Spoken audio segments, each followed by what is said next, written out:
ہمارے channel KGN دارالفتہ کے سبھی دیکھنے والوں کو سننے والوں کو السلام علیکم ورحمۃ اللہ وبرکاتہ۔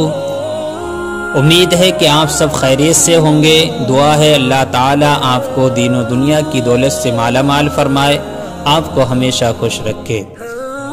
دوستو، آج کی ویڈیو میں بات کریں گے سورہ بقرہ کی آیت نمبر 121 اور 122 کے تعلق سے۔ ان کا ترجمہ اور ان کی تفسیر بیان کریں گے۔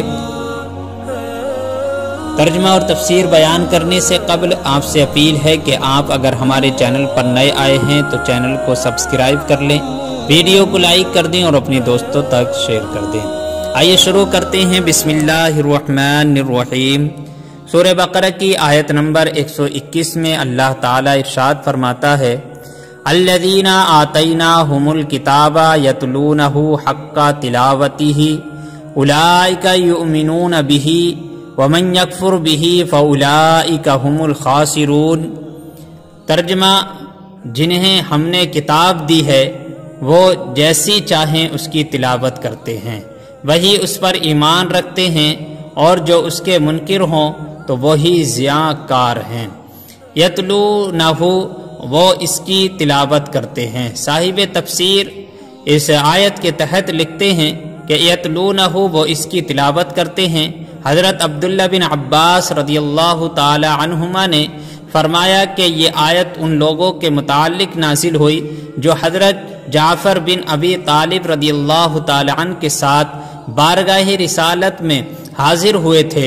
ان کی تعداد 40 تھی، 32 اہل حبش اور 8 شامی راہب تھے۔ ان میں بحیرہ راہب بھی تھے جنہوں نے بچپن میں سفر شام میں نبی کریم صلی اللہ علیہ وسلم کو پہچانا تھا۔ آیت کا مطلب یہ ہے کہ حقیقت میں توریت شریف پر ایمان لانے والے وہی ہیں جو اس کی تلاوت کا حق ادا کرتے ہیں اور بغیر تحریف و تبدیل کیے پڑھتے ہیں، اور اس کے معنی کو سمجھتے اور مانتے ہیں، اور اس میں حضور اقدس صلی اللہ علیہ وسلم کی نعت و صفت دیکھ کر آپ پر ایمان لاتے ہیں۔ اور جو حضور پر نور صلی اللہ علیہ وسلم کے منکر ہوتے ہیں وہ توریت پر ایمان نہیں رکھتے۔ قرآن مجید کے حقوق، اس سے یہ بھی معلوم ہوا کہ کتاب اللہ کے بہت سے حقوق بھی ہیں۔ قرآن کا حق یہ ہے کہ اس کی تعظیم کی جائے، اس سے محبت کی جائے، اس کی تلاوت کی جائے، اسے سمجھا جائے، اس پر ایمان رکھا جائے اور اس پر عمل کیا جائے اور اسے دوسروں تک پہنچایا جائے۔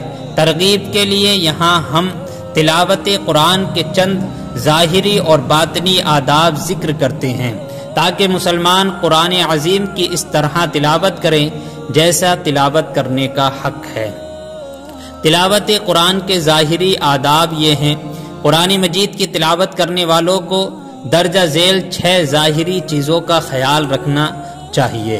نمبر 1، باوضو ہو کر، قبلہ رو ہو کر اور معدب ہو کر اور عاجز اور انکساری کے ساتھ قرآن مقدس کی تلاوت کرے۔ دوسرا، آہستہ پڑھے اور اس کے معنی میں خوب غور و فکر کرے۔ تلاوت قرآن کرنے میں جلد بازی سے کام نہ لے۔ تیسرا، دوران تلاوت رونا بھی چاہیے، اور اگر رونا نہ آئے تو رونے جیسی شکل بنا لینی چاہیے۔ چوتھا، ہر آیت کی تلاوت کا حق بجا لائے۔ پانچواں، اگر قراءت سے ریاکاری کا اندیشہ ہو یا کسی کی نماز میں خلل پڑتا ہو تو آہستہ آہستہ تلاوت کرے۔ چھٹا، جہاں تک ممکن ہو قرآن پاک کو خوش الحانی کے ساتھ پڑھے، یعنی اچھے انداز میں پڑھے، اچھی طرح قراءت کے ساتھ اس کی تلاوت کرے۔ تلاوت قرآن کے باطنی آداب۔ قرآن کریم کی تلاوت کرنے والوں کو درجہ ذیل 6 باطنی چیزوں کا بھی خیال رکھنا چاہیے۔ نمبر 1، قرآن مجید کی عظمت دل میں بیٹھائے۔ دوسرا، قرآن مجید پڑھنے سے پہلے اللہ تعالیٰ کی عظمت دل میں بیٹھائے اور خیال کرے کہ یہ کسی عظیم ذات کا کلام ہے اور میں کیسی بھاری یعنی کام کے لیے میں بیٹھا ہوں، یا کس بھاری کام کے لیے میں بیٹھا ہوں۔ تیسرا، قرآن کریم کی تلاوت کرتے وقت دل کو حاضر رکھے، ادھر ادھر خیال نہ کرے، برے خیالات سے دل کو آلودہ نہ کرے، اور جو بے خیالی میں پڑھ چکا اسے اثر نوح توجہ سے پڑھے۔ چوتھا، ہر حکم کے معنی میں غور و فکر کرے، اگر سمجھ میں نہ آئے تو اسے بار بار پڑھے، اور اگر کسی آیت کے پڑھنے سے لذت محسوس ہو تو اسے پھر پڑھے کہ یہ دوبارہ پڑھنا زیادہ تلاوت کرنے سے بہتر ہے۔ پانچواں، جس طرح آیات کا مضمون تبدیل ہوتا رہتا ہے اسی طرح مضمون کے مطابق دل کی کیفیت بھی بدلتی رہے اور قرآن کے رنگ میں رنگتی جائے، یعنی جتنا بھی قرآن پڑھتا جائے اس کے رنگ میں ہی رنگتا جائے۔ چھٹا، قرآن مجید کی تلاوت اس طرح کرے کہ گویا یہ قرآن اللہ تعالیٰ کی بارگاہ سے سن رہا ہے اور خیال کرے کہ ابھی اس ذات کی جانب سے ہی سن رہا ہوں۔ سورہ بقرہ کی آیت نمبر 122 میں اللہ تعالیٰ ارشاد فرماتا ہے، یا بنی اسرائیل اذکروا نعمتی التی انعمت علیکم وانی فضلتکم علی العالمین۔ ترجمہ، اے اولاد یعقوب، یاد کرو میرا احسان جو میں نے تم پر کیا اور وہ جو میں نے اس زمانے کے سب لوگوں پر تمہیں بڑھائی دی۔